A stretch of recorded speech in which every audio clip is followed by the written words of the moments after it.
오직 하나님의 말씀만이 영적인 지도요, 우리의 삶의 모든 것이 되는 주님의 축복의 말씀인 것입니다.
오늘 사무엘하 21장의 말씀을 공부합니다.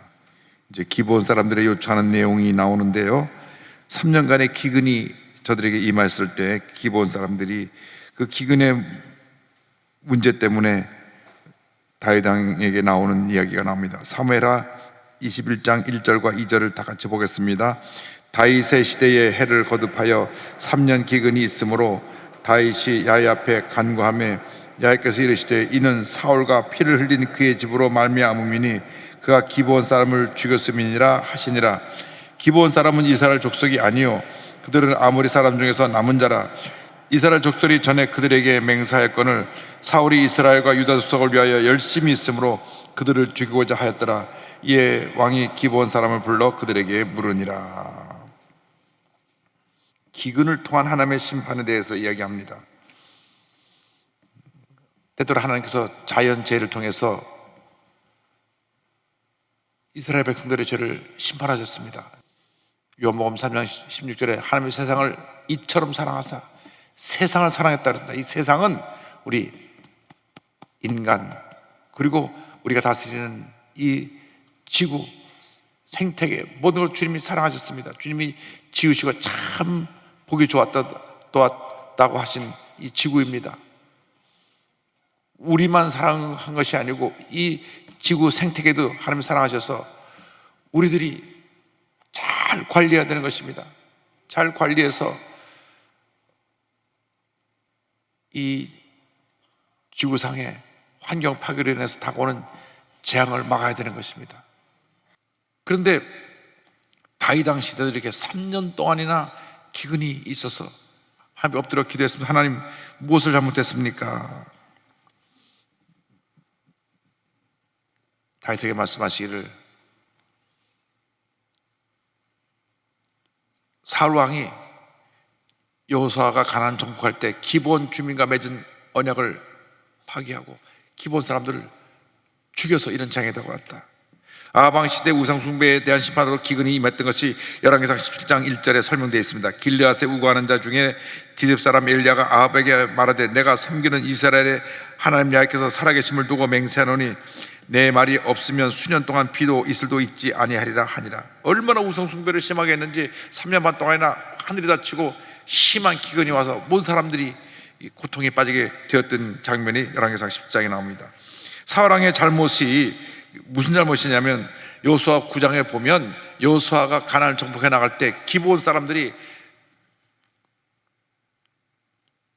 이스라엘 백성을 이길 수가 없음을 알고 자기들이 멸망당하지 않기 위해서 먼 데서 살다 온 것처럼 속였습니다.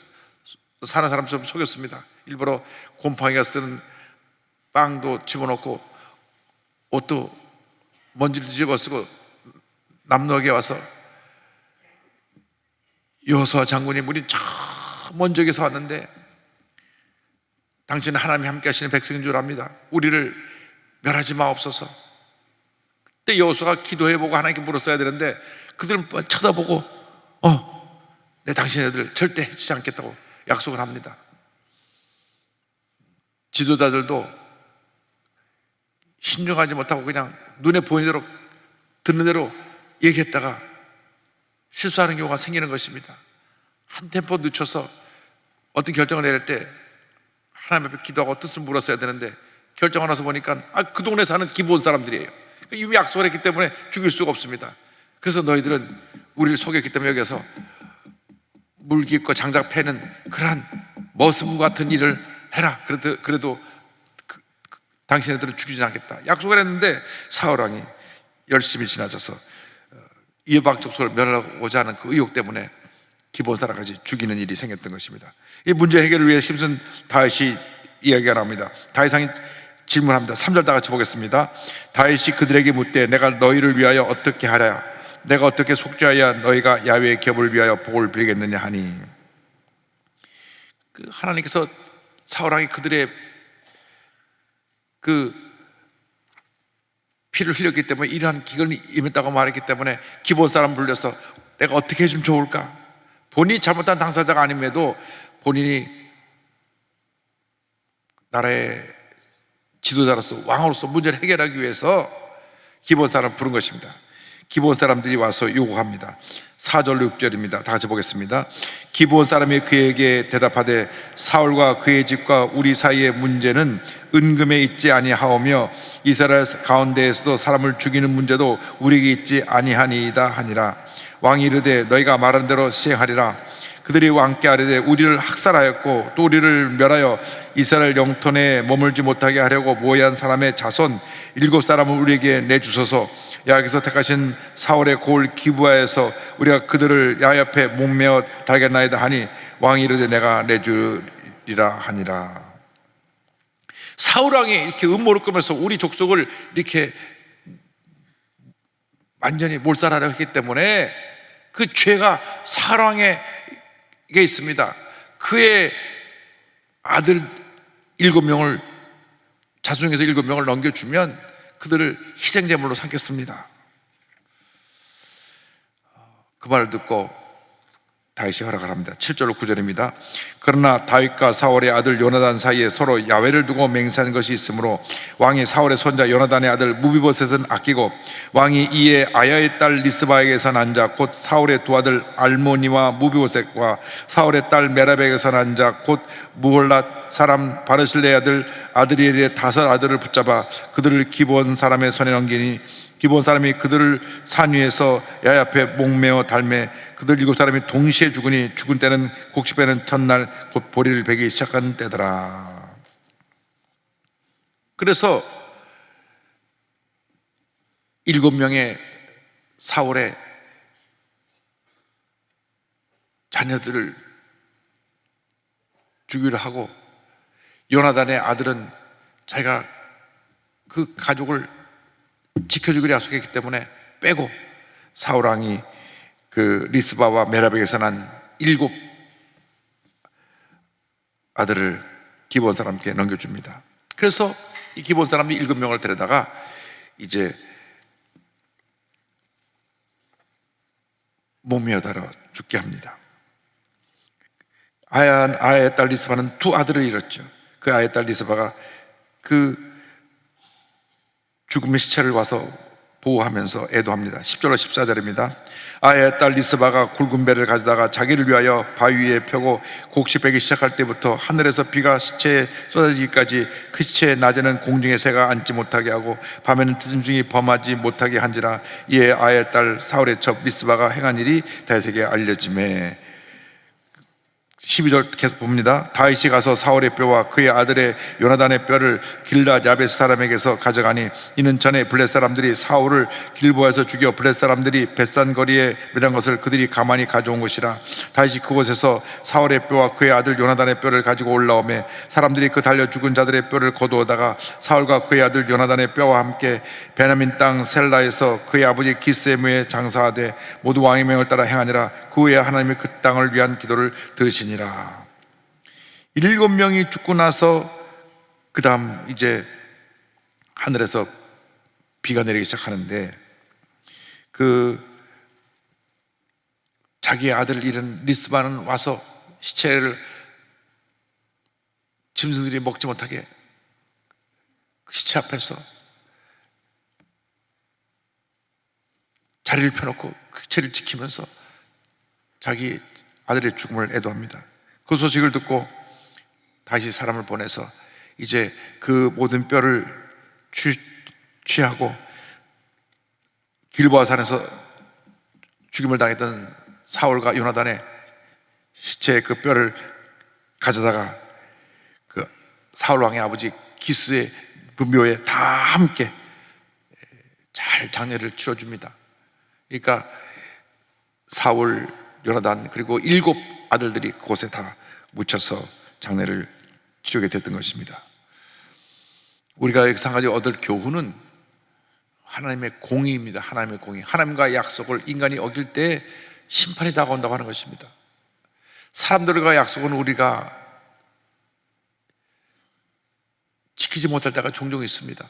지키지 못할 약속을 해서 지키지 못하는 것도 있고 또 마음이 변해서 안 지키는 것도 있고 또 거짓으로 약속했다가 어기는 것도 있고 그렇습니다. 그것은 사람과의 약속입니다. 사람이기 때문에 물론 그렇게 되면 안 되죠. 우리가 사람과의 신뢰를 유지하기 위해서 약속한 것은 지켜야 됩니다. 근데 사람의 마음이 작심삼일이라 3일 못 간다는 말이 있고, 그보다 더 빠른 게 조속변이라 아침저녁으로 바뀐다는 말이 있고, 그보다 더 빠른 것이 화장실 갈 때 올 때 다르다는 말이 있습니다. 늘 바뀌는 것입니다. 그러나 사람들의 마음은 바뀌어도 하나님과의 관계는 바르게 해야 된다. 어떤 경우에도 하나님과의 약속을 지키는 여러분 되길 바랍니다. 하나님과의 약속이 무엇입니까? 우리의 주신 하나님의 말씀입니다. 말씀을 지켜 행하면 하나님의 복이 임하게 되는 것입니다. 말씀대로 살면 하나님께서 그 영혼이 잘된 같이 범사가 잘되며 강건하게 되고 생명할 때 풍성한 은혜를 주시는 것입니다. 올 한 해 여러분 모두가 하나님과 약속을 지켜서 큰 복을 받게 되기를 바랍니다. 신명기 28장의 복을 다 받으시기 바랍니다. 1절부터 14절까지 하나님의 축복이 가득 담겨 있습니다. 들어가도 복을 받고 나가도 복을 받고 위에 있고 아래 있지 아니하고 꾸지 아니하고 광길이가 똑바로 끓이 복을 받고 세계의 높임을 받고, 이 모든 복이 언제 임하느냐? 말씀을 듣고 지켜 행할 때 복이 임하게 되는 것입니다. 하나님과 약속을 지켜 행하면 하나님의 복을 주십니다. 약속을 어기면 이렇게 3년 기근이 온 후에 그 형벌로 사울왕이 지은 죄 때문에 사울왕의 아들 7명이 다 죽습니다. 그 아들은 무슨 죄가 있어요? 아버지가 지은 죄인데, 아들로 태어난 잘못밖에 없는데 하루아침에 붙잡혀서 죽임을 당했던 것입니다. 희생제물이 된 것입니다. 이만큼 하나님의 심판이 엄미합니다. 그렇기 때문에 우리가 늘 하나님 앞에 깨어 기도하고 잘못할 때 빨리 엎드려 회개하고 통해 잡아서 하나님께 죄사함을 받고 용서받고 바로 서는 그런 은혜가 임해야 될 줄로 믿습니다. 그 뒤에 이제 블레셋 거인 장수를 죽인 다윗의 용사들에 대한 얘기가 나옵니다. 이제 아비새 얘기가 나옵니다. 아비새는 누구냐면 다윗의 이복노의 수리아의 아들로서 요압과 아사엘의 형제입니다. 그 아비새가 이스브노봅이라고 하는 거인을 물리치는 장면이 15절로부터 17절입니다. 보겠습니다. 블레셋 사람이 다시 이스라엘을 치거늘 다시 그의 부하들과 함께 내려가서 블레셋 사람과 싸우더니 다시 피곤하네 거인족의 아들 중에 무게가 300세겔 되는 노창을 들고 색칼을 찬 이스비노노비 다윗을 죽이려 하므로 스라의 아들 아비새가 다윗을 도와 그 블레셋 사람을 쳐 죽이니 그때 다윗 추종자들이 그에게 맹세하여 이르되 왕은 다시 우리와 함께 전장에 나가지 마옵소서 이스라엘의 등불이 꺼지 말게 하옵소서 하니라.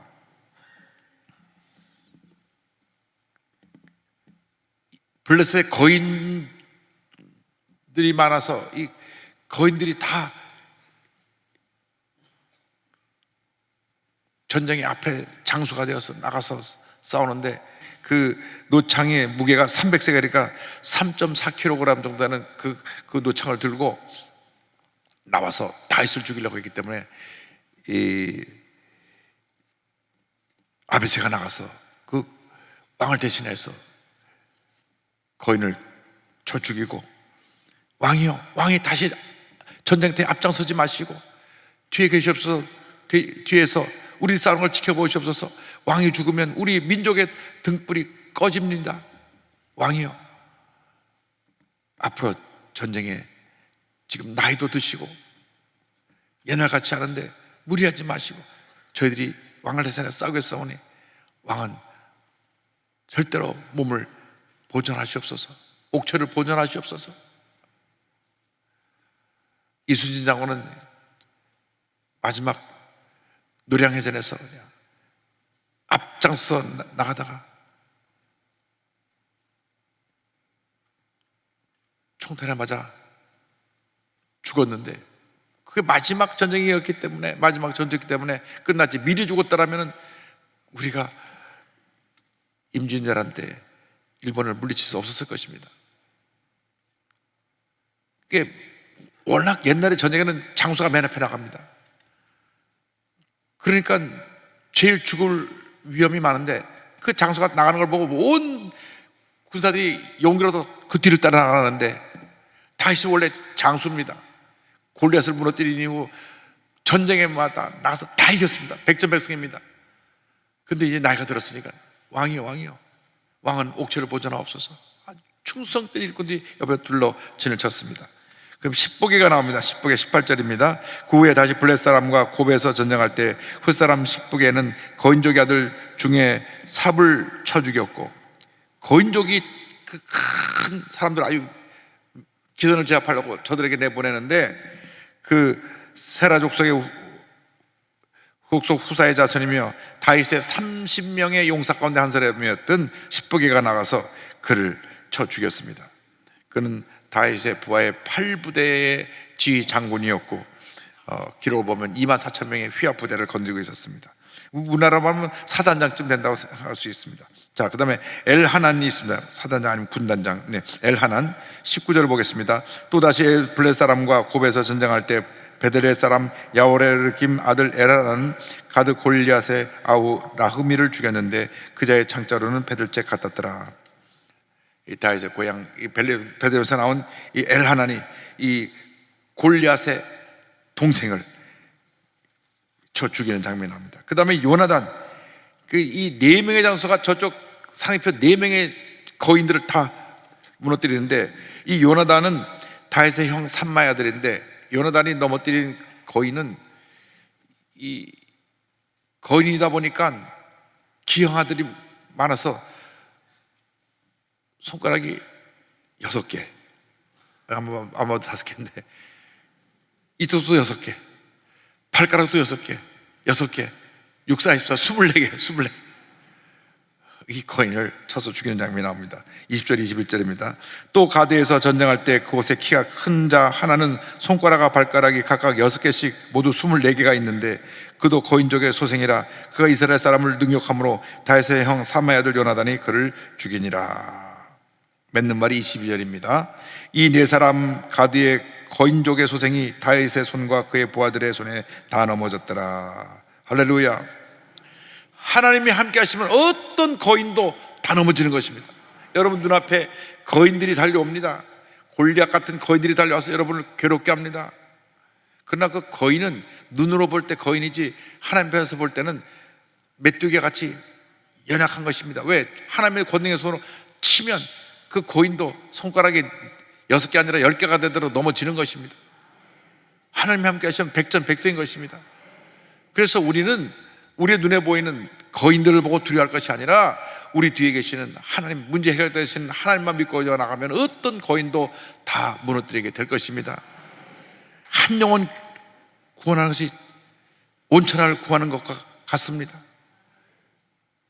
천하보다 귀한 생명이기 때문에 여러분 복음을 전해야 되는 것입니다. 우리 대한민국에 살 길은 예수 믿는 사람이 많이 생기는 것밖에 없습니다. 저는 우리 대한민국의 절반이 예수 믿어야 된다고 늘 주장하는 사람입니다. 왜? 나무 있고 통일될 테니까. 통일될 때 북한의 공산권에서 77년 살았던 사람들이 예수님을 빨리 믿으려면 우리 믿는 사람들이 다 그들 변화시켜야 되니까. 할렐루야.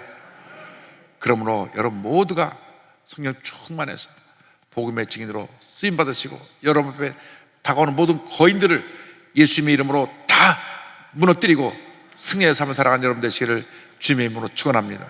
기도하겠습니다. 사랑과 은혜와 자비가 무한하신 하나님 아버지, 우리 앞에 어떤 거인들이 다가온다고 할지라도 예수의 이름으로 다 거인들을 무너뜨리고 승리하며 하나님의 영광을 나타내는 저희 모두가 될 수 있도록 은혜 내려 주시옵소서. 감사하고 예수님의 이름으로 기도 올리옵나이다. 아멘.